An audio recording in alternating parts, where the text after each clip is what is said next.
The Chocolate Factory by Marta Alonso, Giancarlo Luconi, and Diego Gerlach. Algebra B, Group 1, April 2019.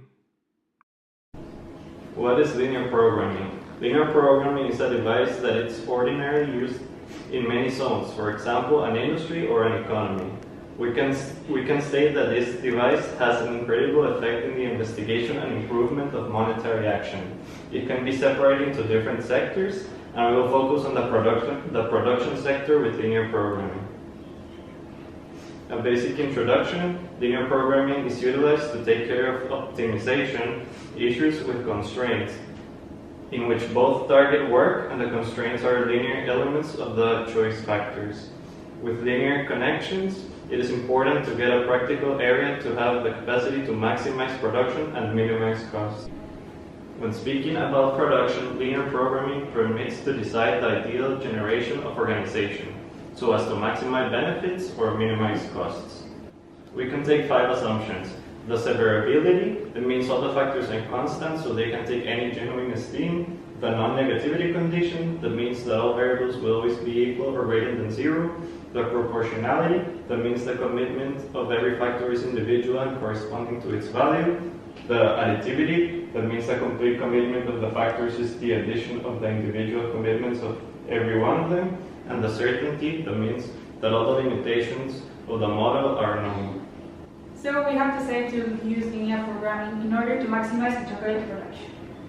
To understand the market, we have based our information on the Swiss company Lindt that is specialized on luxury chocolates. One of our managers wants to open a new little factory here in Pamplona, since they are going to prepare the bonbons in an artisanal way.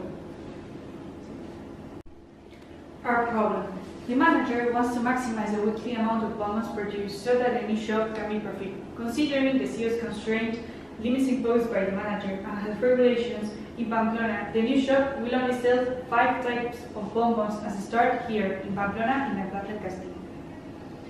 Our objective function will be the sum of the total amount of chocolates produced in 1 week. We have the different type of bonbons that they will be produced in this new shop.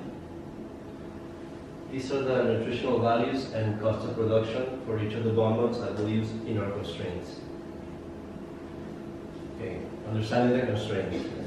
Here are the following constraints that we'll use in our problem. First, we have the CEO's constraints, then we have the manager's constraint, which is the cost of production constraint, and finally our health regulation constraints. Using the information in the previous slides, we can craft the following constraints. Okay, so using our Excel knowledge, we have found the optimal solution to the problem. We have used the solver tool in order to bear in mind all the constraints. We have also used the summa producto of matrices to know that everything is under the restrictions. Okay, after doing a market study, we could see that the market demand and the weekly optimum production is pretty much the same, which means that the store will be very profitable weekly. Okay, to conclude, after analyzing our results and comparing the data with the market demand, we have concluded that with the imposed limitations, the shop can produce 15,481 bonbons weekly, with a weekly demand of 15,610 bonbons in Fort Pamplona. Almost all of the bonbons will be sold.